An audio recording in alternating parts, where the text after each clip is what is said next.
Hello and welcome to today's lesson from the IELTScoach.com. In this lesson, I want to give 4 IELTS tips for Vietnamese learners. So these are 4 things that I think Vietnamese should focus on when preparing for their IELTS exam. Obviously, students all over the world take the IELTS exam, and different students who speak different languages as their mother tongue have different problems. But in general, these are 4 areas where Vietnamese students tend to have difficulty, so I think they should focus on that if they are a native Vietnamese speaker. And the reason I'm giving tips for Vietnamese speakers is because I have lived in Vietnam since 2002, so I'm very familiar with the mistakes that Vietnamese learners make and the ways that they can overcome those issues and do better in their IELTS exam. So let me get started with the first tip for Vietnamese speakers when it comes to IELTS preparation, and it is to do with pronunciation and pronouncing the final sounds. In Vietnamese, very often the final sound is not pronounced. So in English, they cut the end of a word off. And English words have more than one syllable most of the time. Vietnamese are mostly single syllable words. So that's often a difficulty for Vietnamese. Make sure you're pronouncing the final sound of a word. For example, things like book, wait. Okay, you need to have that k and t at the end of those words. So focus on pronunciation of final sounds. Very common problem for Vietnamese. With a bit of practice, it can be overcome. My second tip is to learn to relax and be confident. This is easier said than done, but Vietnamese, well, from my experience, tend to get very nervous in the exam. They treat it very formally, especially for the speaking exam. They think it's very serious, which means they are not relaxed, and that also affects their pronunciation. They sound very mechanical. They're too formal. They're not smiling. It's not a serious situation. Part 1 and part 2 in speaking should be like a conversation. You should be smiling. There are things that you like to do. Show that you like to do them. So try to relax and be confident. Being nervous and worried will mean you make more mistakes and you have more pronunciation problems. The way to improve your confidence is to practice more.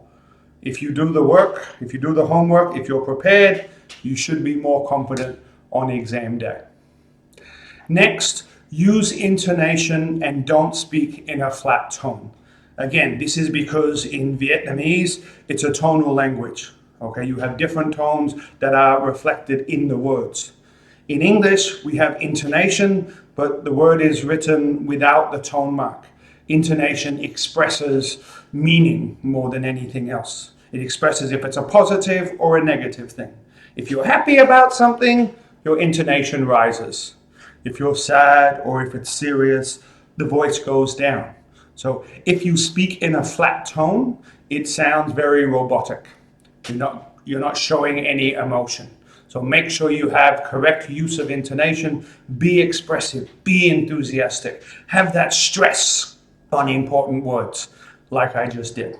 But if you speak like this, then it does not sound natural.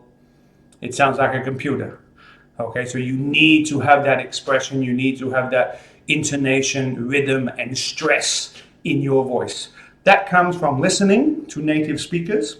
So when you listen to me speak and use good intonation, you are likely to copy that more and more. The more you listen, the more your intonation can improve.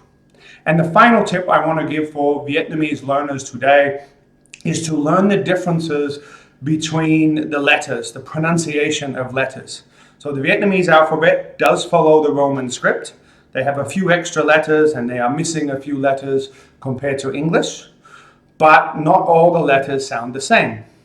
So the examples I have here, E, I, A, R, G, J, K, Q. So in Vietnamese, those letters are pronounced differently. And it's where students often make mistakes when they're listening for the spelling of a word. If you have the spelling of a name and they say the letter E, for Vietnamese, that sounds like the letter I. So be aware that you're listening in English, so you've got to be prepared for the English pronunciation of the alphabet. Again, like with most things, this comes with practice. Okay, so when you hear A, do you write the letter A or do you write A? In Vietnamese, you would write the letter A. In English, we write the letter A. So it's just about being able to switch between languages and being able to block out Vietnamese when you're listening in the IELTS exam. So I hope these 4 tips have been useful. You probably knew that these were an issue for you if you are a Vietnamese speaker, but it's something to focus on. It's something you can overcome. I've got many students who don't have problems in these areas because they have practiced. But because of your native language and then learning English, these are often some areas that can cause issues for Vietnamese speakers.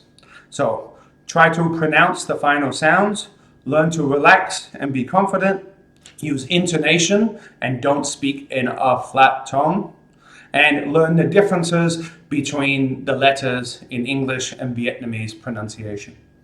I hope these tips have helped you. Please watch more of my videos, subscribe to the YouTube channel, and I'll see you for the next lesson.